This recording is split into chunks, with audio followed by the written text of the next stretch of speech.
Hello and welcome to this chapter 13, Management and Legal Structure from the Introduction to Business textbook.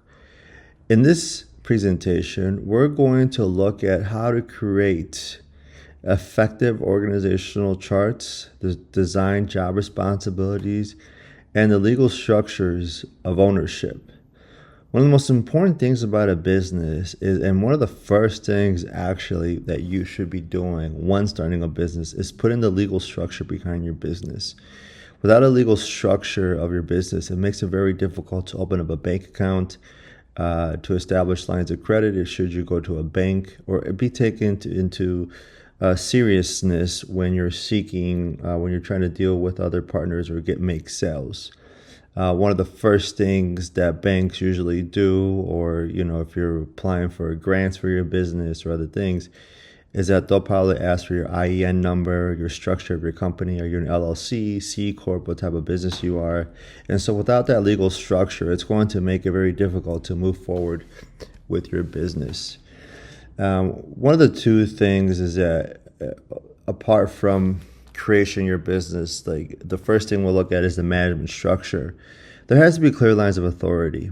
And just like any parts of society, without authority, things go chaotic. If you think about when you're in the classroom, right, they have a higher authority. There is a professor or a teacher or instructor who is a person of authority, and above their authority is someone else. And of course, you go to the upper chambers of command. Same thing in the military, right? There's chains of command, and same thing in work. There's chains of command. There's a manager or director, then there's someone who's higher than that person, the CEO. So you have to have a purpose, and you have to have the purposeful organizational chart of who is the person who ultimately makes the final decisions. It really helps to prevent the two bosses problem, right? For example, it makes it very difficult to have two bosses that you have to report to. Like, whose decision do I go with? Especially if the two bosses do not agree with one another. That's why I always say it's very difficult to have two co-CEOs of a company, right? Because that's not going to really work out at the end of the day, because who's going to make the final decision? Line versus staff positions. And line positions, you kind of see that more in production type companies or in restaurants, right? Line positions, chain of command from top to bottom. Staff positions, more so in the white collar industry, you see that HR, finance, your people being in that type of industry. Of course, they're producing. But there's also change of commands. You usually more see that with white collar having those staff positions. As you can see here, this is just an example. There's a variety of organizational structure examples. You can go online, Google it, or look at AI, ChatGPT, and just type in organizational structures, and you'll see a variety of organizational structures.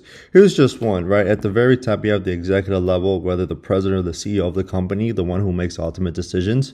Then you have the VPs.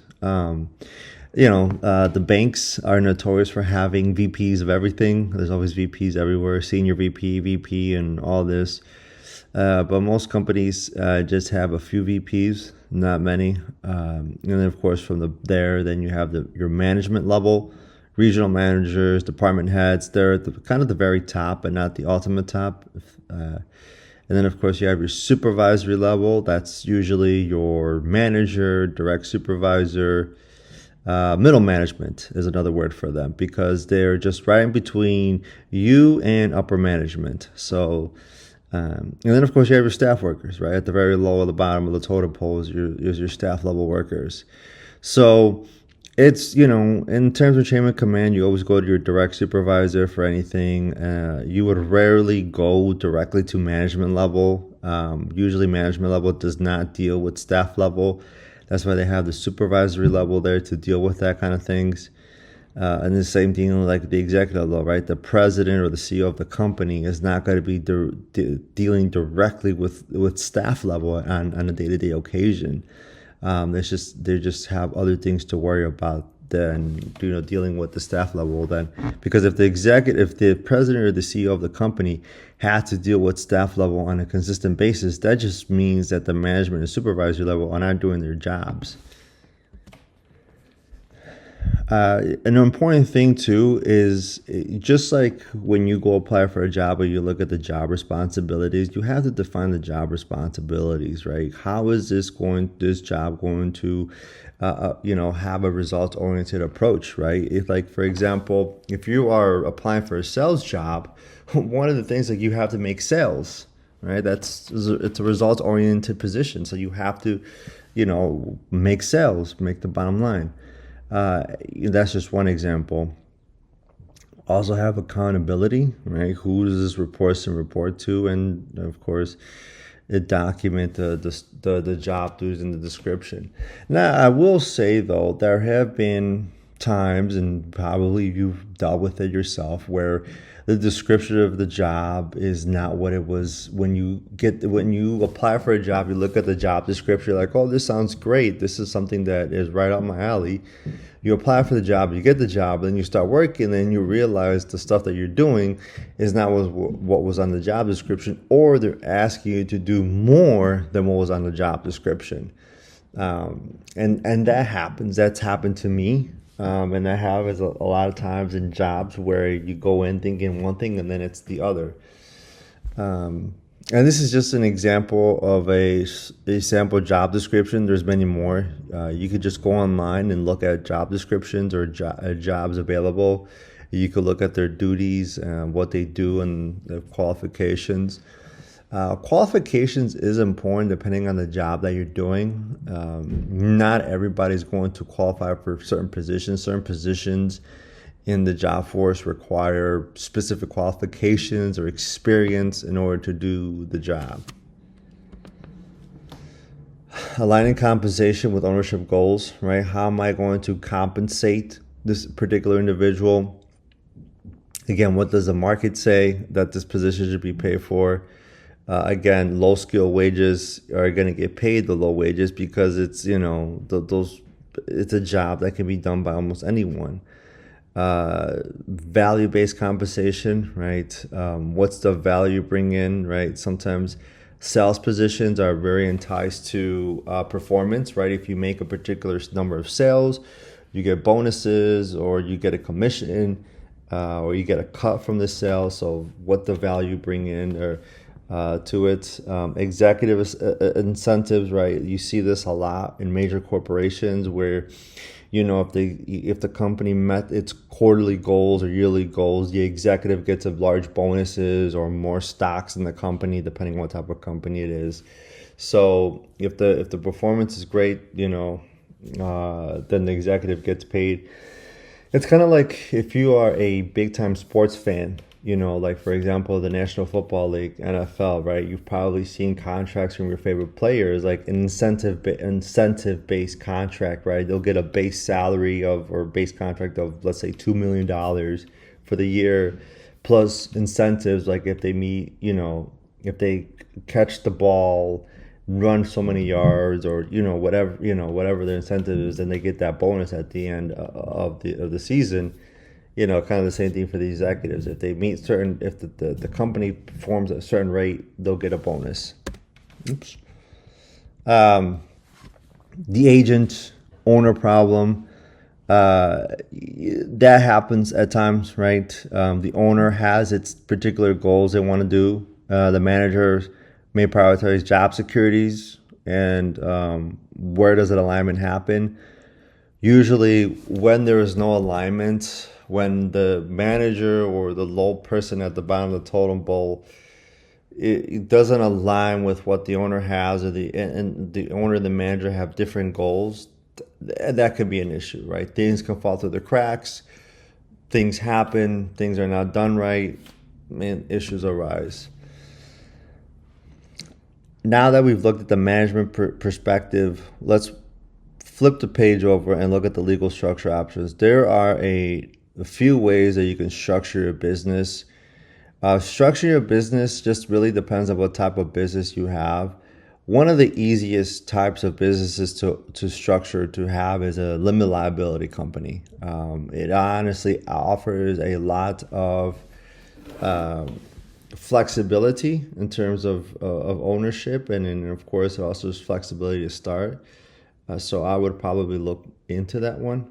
So one of the things too about limited liability company is that it has a pass-through taxation, which means that the limited liability company doesn't file a corporate income tax return with the IRS. Instead, the LLC has paid its expenses and debts, and so they of course pay any remaining on that, and of course they pay tax on any remaining revenue.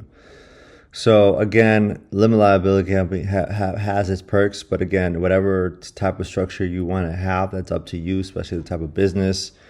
A sole proprietorship, perhaps even the easiest one to start. Complete control, but you do have all of the personal liability for business debts.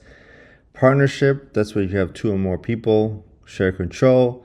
Corporation, that's of course a separate legal entity, but require formal structure, and you may have double taxation. Again, do your research in terms of what type of legal structure that you want to have for your business. Again, depending on what type of business you have. Now, if you're going to have a nonprofit organization, that's a whole different legal structure that you need to establish.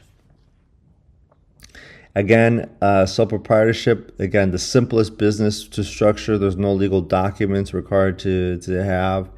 But again, you're taking all the responsibility. You have unlimited personal liability. You're completely responsible for that. If you're going to open up a storefront, I do not recommend having a sole proprietorship. You do need to at least form as an LLC.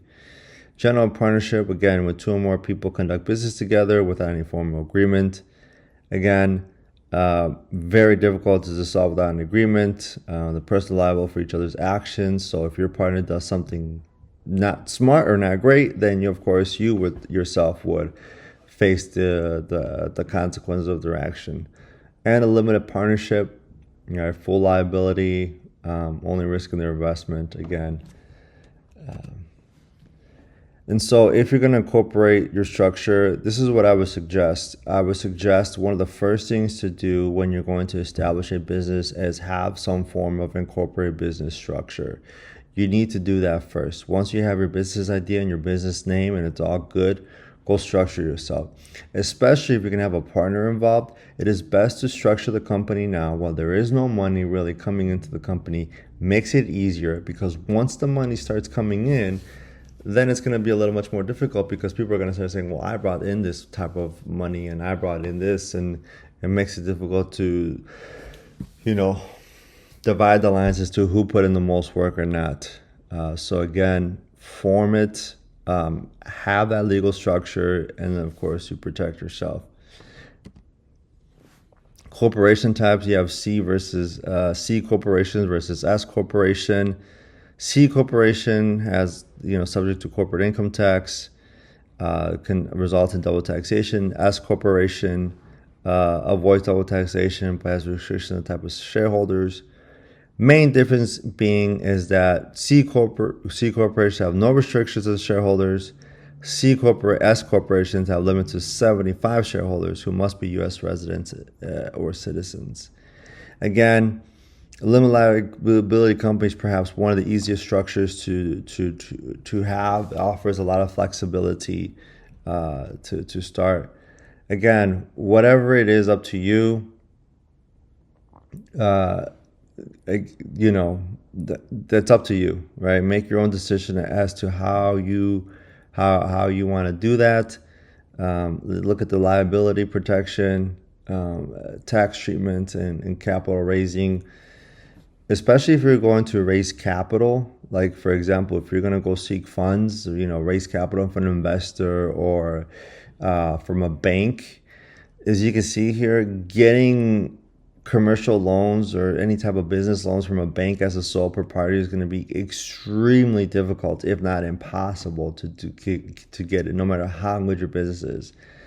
Now, once you start getting into an LLC or C corporation or C corporation, then you can start looking into, investors or banks are going to want to perhaps invest. For banks, what I mean by investing, that means, giving you a loan. Right? Banks don't give out, any type of venture capital in a sense. That's when I talking about traditional banks. And of course, investors are not, they'll look at what type of formation you have, a legal structure, and then of course they will give it. As you can see, your C corporation, S and C corporations are very complex to form, while an LLC is pretty modern and easy to do. Insurance considerations. If you have a company, right, you will have to look at the type of insurances you have: liability insurance, workers' comp, business interruption, property insurance, right? If you have a physical storefront, you're definitely going to need property insurance, workers' comp, liability insurance, all these types of insurances that you need to take into consideration. Just one of the best ways to see about different insurances is if you already have worked with an insurance company yourself, whether it's mortgage or house insurance, car. Ask your insurance agent if they offer business insurance. Usually they do, and go with them first before you go out anybody else and get different quotes for insurance considerations. Do not start a business, especially a storefront, without a legal structure. If you're going to be dealing with people all the time and people are going to come into your business, you have to form yourself first and get some type of insurances in order to protect yourself, because the last thing you want is your billing not to be insured and then someone gets injured there at your place without insurance. It's going to be very hectic to deal with. Again, management plan implementation, select legal structure. So what type of structure do you want to do? Create an organizational chart, develop the job descriptions, have the established compensation structure, and of course, implement a management system. So thank you for watching this video, management and legal structure. Thank you.